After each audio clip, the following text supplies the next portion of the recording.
اس لیے ہمارے لیے ایک لڑکا تولد ہوا اور ہم کو ایک بیٹا بخشا گیا، اور سلطنت اس کے کندھے پر ہوگی، اور اس کا نام عجیب مشیر، خدائے قادر، ابدیت کا باپ، سلامتی کا شہزادہ ہوگا۔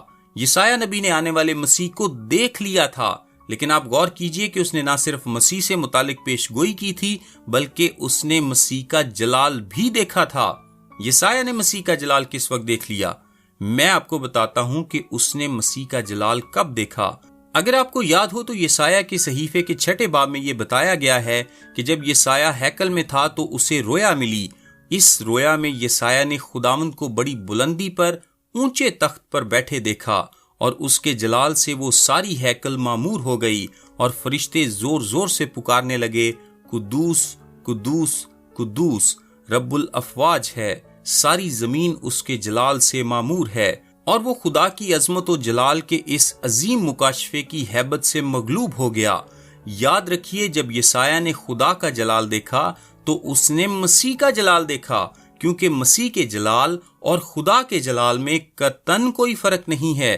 اسی لیے یوحنا پہلے باب 14 آیت میں لکھا ہے، اور کلام مجسم ہوا اور فضل اور سچائی سے معمور ہو کر ہمارے درمیان رہا، اور ہم نے اس کا ایسا جلال دیکھا جیسا باپ کے اکلوتے کا جلال۔ یہ وہی جلال تھا جو یسایہ نے اور رسولوں نے دیکھا۔ متی 17 باب میں جب یسوع کی صورت بدل گئی تھی تو انہوں نے اس کی بشریت میں سے اس کا جلال چمکتے دیکھا، اور وہ اس کی تاب نہ لا سکے اور زمین پر گر گئے۔ خدا کا جلال کیا ہے؟ خدا کا جلال دراصل اس کے اوصاف کا اظہار ہے۔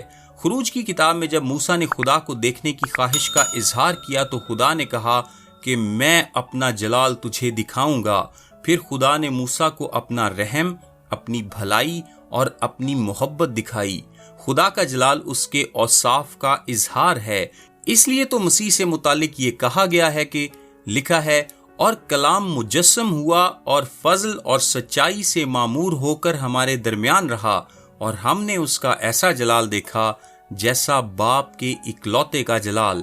جب وہ 32ویں آیت میں کہتا ہے کہ وہ بزرگ ہوگا تو اس کا مطلب ہے کہ یسوع خدا کے اوصاف ظاہر کرے گا، یعنی کہ آپ اس کی کامل راست باز زندگی کے وسیلے سے خدا کے اوصاف ظاہر ہوتے دیکھیں گے۔ آپ کو خدا نظر آئے گا، وہ خدا کی طرح کلام کرے گا، وہ خدا ہی کی طرح عمل کرے گا، وہ خدا کی طرح سوچے گا، اور اسی کی طرح بزرگ بھی ہوگا، وہ جلالی ہوگا۔ جب ہم چاروں اناجیل کو پڑھتے ہیں تو ہم یسوع مسیح میں خدا کی ہر صفت کا بھرپور اظہار دیکھتے ہیں۔ خدا کے خیالات، خدا کے الفاظ، خدا کے اعمال، خدا کا رد عمل، خدا کی بھلائی، خدا کی حکمت، خدا کا قادر مطلق ہونا، خدا کا علیم کل ہونا، ہم یہ سب کچھ مسیح کی ذات اقدس میں آشکارا ہوتے ہوئے دیکھتے ہیں۔ تیسری بات جو فرشتے نے کہی وہ تھی، وہ خدا تعالیٰ کا بیٹا کہلائے گا۔ اس کی ذات سے متعلق مزید بیان 32ویں آیت میں یوں ہے، لکھا ہے، وہ خدا تعالیٰ کا بیٹا کہلائے گا۔ آپ کہتے ہیں اس کا کیا مطلب ہے؟ یہاں جس لفظ کا ترجمہ خدا تعالیٰ کیا گیا ہے وہ لفظ ہے نہایت اعلیٰ یا موسٹ ہائی۔ نہایت اعلیٰ کا مطلب ہے اس سے زیادہ بڑا کوئی نہیں ہے۔ یہ لقب صرف خدا کے لیے تھا۔ یہ خدا کے لیے یہودیوں کا ایک مشہور لقب تھا۔ یہ سارے پرانے عہد نامے میں استعمال ہوا ہے۔ در حقیقت اس یونانی اصطلاح ہپسسٹوس کے عبرانی مساوی یا عبرانی برابر ایل الیون ہے، یعنی خدا تعالیٰ۔ یہ خدا کا وہ نام ہے جو خود مختاری کو بیان کرتا ہے۔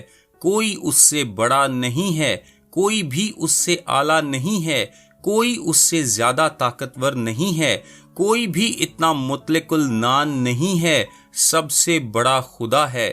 یہودی اکثر اسی طرح خدا کا ذکر کرتے تھے۔ وہ اس کا نام نہیں لینا چاہتے تھے، وہ یہوہ کے نام کا استعمال نہیں کرنا چاہتے تھے، لہٰذا وہ الشدائی، العلیون، ایدونائی یا اس کی مزید صفات کے ذریعے خدا کو پکارتے تھے۔ وہ اکثر خدا کو نہایت اعلیٰ یعنی موسٹ ہائی کے نام سے جانتے تھے۔ 35ویں آیت میں آپ کو یاد ہے فرشتے نے کیا کہا تھا؟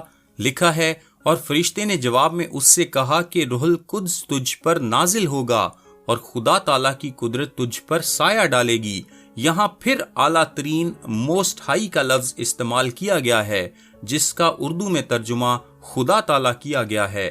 یہودیوں میں خدا کو اعلیٰ ترین کے نام سے جانا جاتا تھا۔ اسی باب کی 76ویں آیت میں جب زکریا یوحنا بپتسمہ دینے والے کی پیدائش پر خدا کو مبارک کہتا ہے تو لکھا ہے، اور اے لڑکے تو خدا تعالیٰ کا نبی کہلائے گا۔ یہاں پھر خدا کے لیے وہی لفظ استعمال کیا گیا ہے۔ لوکا نے پھر اس کا استعمال 6 باب کی 35ویں آیت میں کیا ہے۔ لکھا ہے، مگر تم اپنے دشمنوں سے محبت رکھو اور بھلا کرو اور بغیر نا امید ہوئے قرض دو تو تمہارا اجر بڑا ہوگا اور تم خدا تعالیٰ کے بیٹے ٹھہرو گے۔ یہاں تک کہ یسوع مسیح نے اپنے باپ کو اعلیٰ ترین کہا۔ جب استفنس اعمال کے 7ویں باب میں اپنے عظیم پیغام کی منادی کر رہا تھا تو اس نے خدا کو اعلیٰ ترین کہا۔ یہ خدا کے لیے پرانے عہد نامے، تواریخ کی کتابوں، زبور اور نبیوں کی کتابوں میں استعمال ہونے والی عام اصطلاح تھی۔ یہ ہر جگہ تھی، خدا اعلیٰ ترین ہے۔ یسوع مسیح کی نشاندہی اعلیٰ ترین کے بیٹے کے طور پر کرنے کا مطلب یہ ہے کہ اس کی ذات وہی ہے جو اعلیٰ ترین کی ہے۔ جب آپ کسی کے بیٹے ہوتے ہیں تو آپ اس کی ذات کا اظہار ہوتے ہیں۔ وہ سب سے اعلیٰ کا بیٹا ہے، وہ سب سے اعلیٰ خدا کے ساتھ ایک ذات ہے۔ عبرانیوں پہلے باب 3 آیت میں لکھا ہے، وہ اس کے جلال کا پرتو اور اس کی ذات کا نقش ہے، وہ سب سے اعلیٰ کا بیٹا ہے۔ یسوع نے کہا، اگر تم نے مجھے دیکھا تو تم نے باپ کو دیکھا۔ یسوع نے کہا، میں اور باپ ایک ہیں۔ عزیزو، یہ ایک ایسا بیان ہے جو کھلے ذہن کے ساتھ نیا عہد نامہ پڑھنے والے کو یسوع مسیح کی ذات سے متعلق غلط فہمی کا شکار نہیں ہونے دیتا۔ اس پیدا ہونے والے بیٹے کے بارے میں کیا کہا جا سکتا ہے؟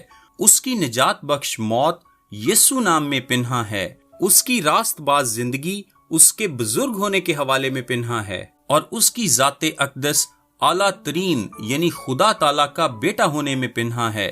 لیکن بات اس پر ختم نہیں ہوتی۔ فرشتے نے مزید کہا، لکھا ہے، خداوند خدا اس کے باپ داؤد کا تخت اسے دے گا اور وہ یعقوب کے گھرانے پر ابد تک بادشاہی کرے گا اور اس کی بادشاہی کا آخر نہ ہوگا۔ میرا نام تابش قاضی ہے اور یہ میسج آپ کو ڈیلی ورسز کی جانب سے بھیجا گیا ہے۔ سوموار سے جمعہ اپنے واٹس ایپ پر بائبل کی آیات اور ان کی وضاحت انگلش، اردو اور آڈیو میں حاصل کرنے کے لیے اپنا نام اور شہر کا نام لکھ کر 0333 80 20 972 973 یا پھر 974 پر واٹس ایپ میسج کریں۔ خدا آپ سب کو برکت دے، آمین۔